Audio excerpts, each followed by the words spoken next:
മാമ്പറക്കൽ അഹമ്മദ് അലി എന്ന് പറയുന്ന ഒരു കഥാപാത്രവും ആ കഥാപാത്രത്തിന്റെ ലെഗസിയുമാണ് ഈ സിനിമയുടെ ഒരു ഫൗണ്ടേഷൻ എന്നോട് പറഞ്ഞിരുന്നു. 2022 തിരക്കഥ എഴുതിയപ്പോൾ അത് കുറച്ചുകൂടെ വിപുലമായി ഇതിന്റെ തിരക്കഥയിൽ ജിനു എഴുതിയിട്ടുമുണ്ടായിരുന്നു.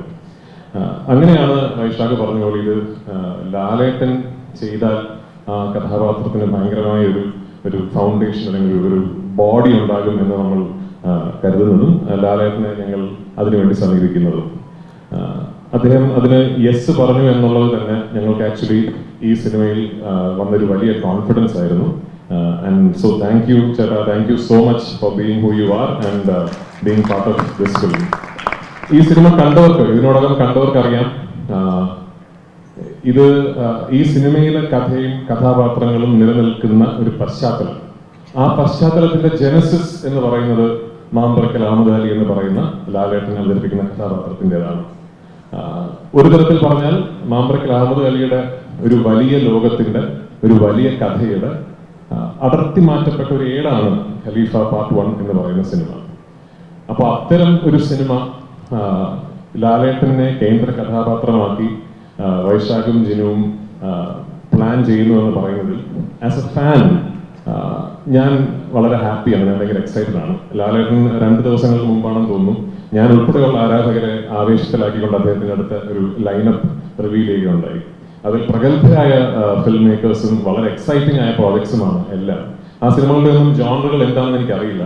പക്ഷേ ഒരു മോഹൻലാൽ ആരാധകൻ എന്ന നിലയ്ക്ക് അദ്ദേഹത്തിന് ഈ ജോണറിൽപ്പെട്ട ഒരു main stream mass commercial action cinema എന്ന് പറയപ്പെടുന്ന ജോണറിൽപ്പെട്ട ഒരു സിനിമയിൽ അദ്ദേഹത്തിനെ അങ്ങനെ കാണണം എന്ന് എനിക്ക് ഭയങ്കര ആഗ്രഹമുണ്ട്. അപ്പൊ ആ ആഗ്രഹം ആ മാമ്പറക്കൽ അഹമ്മദ് അലിയുടെ സിനിമയിൽ പൂർത്തീകരിക്കപ്പെടട്ടെ എന്ന് ഞാൻ ആത്മാർത്ഥമായി ഈശ്വരനോട് പ്രാർത്ഥിക്കുന്നു. അതൊരു സ്വപ്നതുല്യമായ സിനിമയായി ചെയ്യാൻ സാധിക്കട്ടെ എന്ന് ഞാൻ ആഗ്രഹിക്കുന്നു.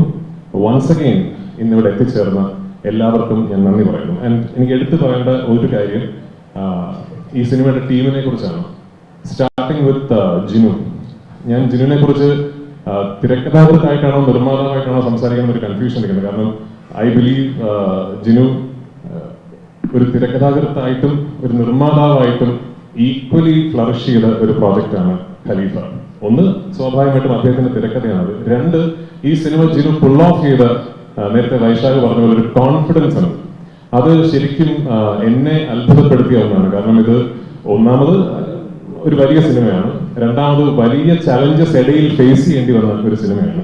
ഞങ്ങൾ ഇതിന്റെ ഒരു ഫോറിൻ ഷെഡ്യൂളിന് പോകാൻ നിൽക്കുമ്പോഴാണ് ഗൾഫ് കോൺഫ്ലിക്റ്റ് തുടങ്ങുന്നത്. ആ സമയത്തൊക്കെ എങ്ങനെ ലാസ്റ്റ് മിനിറ്റ് പ്ലാൻസ് ചേഞ്ച് ചെയ്ത് അത് കൃത്യമായി അതിനെ ഒട്ടും കൺട്രോൾ പോകാതെ ഈ പ്രോജക്റ്റിനെ കൊണ്ടു നടന്നു എന്ന് പറയുന്നത് ശരിക്കൊരു master class in film production ആയിരുന്നു. ഏറ്റവും പുതിയ വാർത്തകളും വിശേഷങ്ങളും വിരൽ തുമ്പിലറിയാൻ സീ മലയാളം ന്യൂസ് എല്ലാ ഡിജിറ്റൽ പ്ലാറ്റ്ഫോമുകളിലും ലഭ്യം.